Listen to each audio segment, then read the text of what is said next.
हाँ बेटा। हाँ, प्रणाम माता जी। आशीर्वाद बेटा। हाँ, आपके जीवन में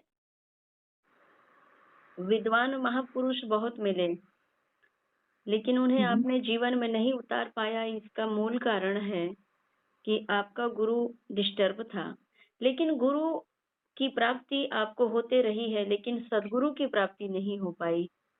सदगुरु की प्राप्ति, दिव्य गुरु की प्राप्ति जब होती है, तब ईश्वर का सानिध्य और उनके साक्षात्कार प्राप्त होते हैं। जी।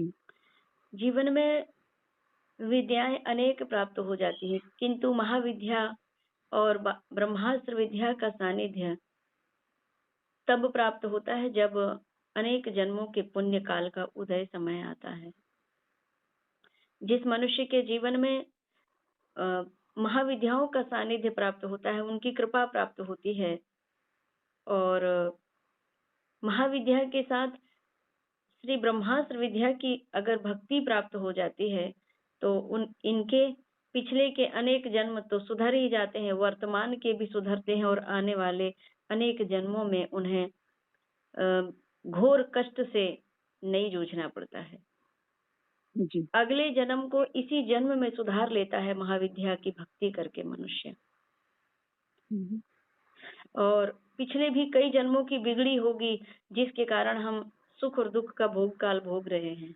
किंतु जब हमें इस जन्म में माँ भगवती ब्रह्मास्त्र विद्या का सानिध्य और उनके साधक सिद्ध महापुरुषों का सानिध्य प्राप्त होता है, तो जीवन में सर्व मंगल ही मंगल होते हैं। लेकिन दीक्षा संस्कार के बाद ही माँ भगवती की आराधना की जाती है। जी। और गुरु दीक्षा लेकर के हमें लगातार मनन चिंतन करते ही रहना चाहिए माता के, तब हमें पूर्ण कृपा प्राप्त होती है।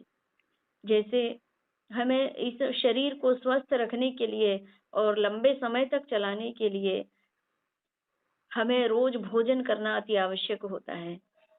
इसी प्रकार शरीर को स्वस्थ रखने के लिए नित्य प्रति धोना मांजना पड़ता है। इसी प्रकार आत्मा की भी शुद्धिकरण होनी चाहिए।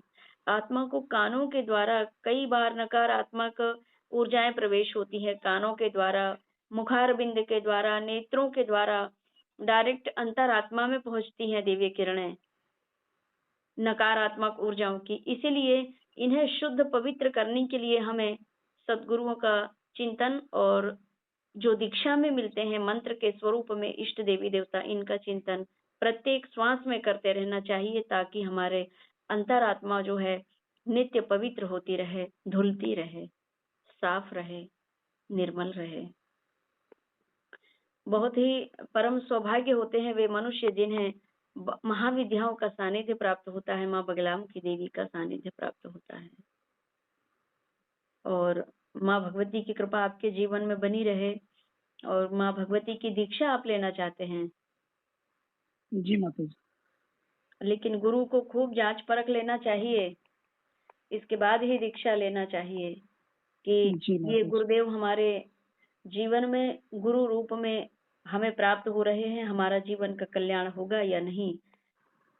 ये सब हमें बार बार गुरुदेव को देखना और परखना और उनका सानिध्य प्राप्त करते रहना चाहिए।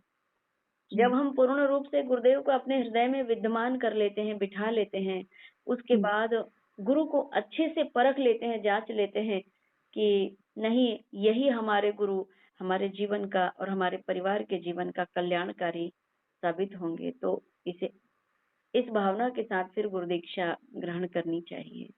तो ये सब आपने बहुत अच्छे से देखा अपने गुरुदेव को, जिनसे आप दीक्षा लेना चाहते हैं। जी माता जी, मैं तो आपसे भी दीक्षा लेना चाहता हूँ, और मैं चाहता हूँ कि आप पहले मेरे बारे में कुछ बताएं, जिससे मुझे इस चीज की अनुभूति हुई, क्योंकि आप ही ने कहा है। तो इसलिए मैं चाहता हूँ कि आप ही मेरा मार्गदर्शन भी करें, और आप भी मुझे बताएं कि मेरे जीवन की कठिनाइयाँ परेशानी जो भी चल रही है वो क्या क्या है और उसकी कैसे समाधान हो सकते हैं। क्या है बेटा, गुरु हमारा मार्गदर्शक करता होता है। हमारे जीवन में जो अज्ञानतावश अंधकार में हम डूब गए हैं, ऐसा लगता है चारों ओर जब घोर अंधेरा सा छा जाता है, तब हमें सदगुरु उस घोर अंधेरे से पकड़ करके दिव्य ज्ञान रूपी प्रकाश में लेके आते हैं उसके जीवन को। जब अपने भक्त अपने शिष्य के जीवन को गुरु पकड़ करके और दिव्य प्रकाशित कर देते हैं, दिव्य प्रकाशित यानी स्वयं के लिए और परिवार के लिए और समाज के लिए और देश के लिए, जब परम हितार्थ कल्याणकारी वो शिष्य को बना देते हैं और विश्व में उनका नाम विख्यात होता है, तब गुरु का भी तो नाम होता है। जी माता जी। इसीलिए गुरु हमारे जीवन में क्यों प्रवेश होता है कि हमारे जीवन में अगर अज्ञानतावश अंधकार और घोर संकट में हम डूबने लगे हैं, उस समय सटीक मार्गदर्शन देने के लिए सदगुरु हम ग्रहण करते हैं। गुरु हमारे जीवन के कष्टों से मुक्ति दिलाने के लिए हमें प्रेरित करते हैं। कर्म तो आपको ही करना होता है, गुरु तो केवल मार्गदर्शक करता होता है। जी। तो गुरु के सानिध्य में रह करके ही स्वयं और अपने परिवार का जीवन चलाना चाहिए, ताकि हमारे जीवन का और हमारे परिवार के जीवन का कल्याण होता रहे। जी।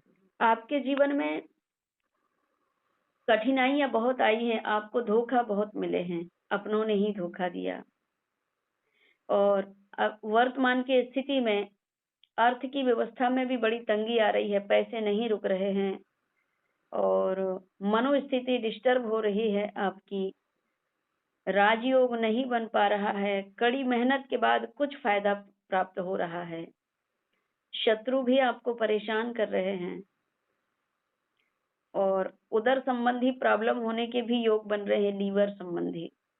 जी माता जी, मैं सुन पा रहा हूँ। हाँ हाँ, ब्लड में विकार, जिसके कारण पूरे शरीर में थकावन, दर्द, ये थकावट और दर्द की संभावना हो रही है। मतलब अभी चल ही रहा है ये स्वास्थ्य को लेकर के,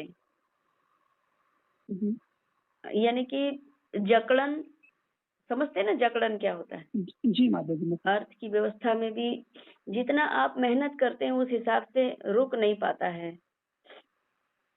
धन। वो तो है माता, सही बात है। हाँ, और सारी समस्याओं का समाधान, आर्थिक व्यवस्था, मानसिक जो चिंता है, इनसे मुक्ति पाने के लिए आपकी जो धर्म पत्नी है उन्हें आराधना करना चाहिए।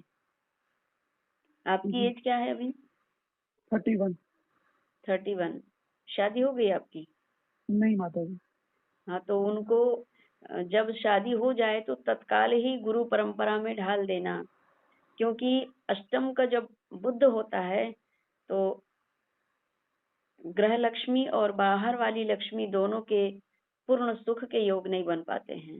इसीलिए आपकी तो दीक्षा हो जानी चाहिए। आपके भविष्य में जो धर्म पत्नी आएंगी उनको भी दीक्षा दिला करके, और वे जब कर्मकांडी हो जाएंगी तो आपके जीवन में अपने आप प्रकाश आने लगेगा।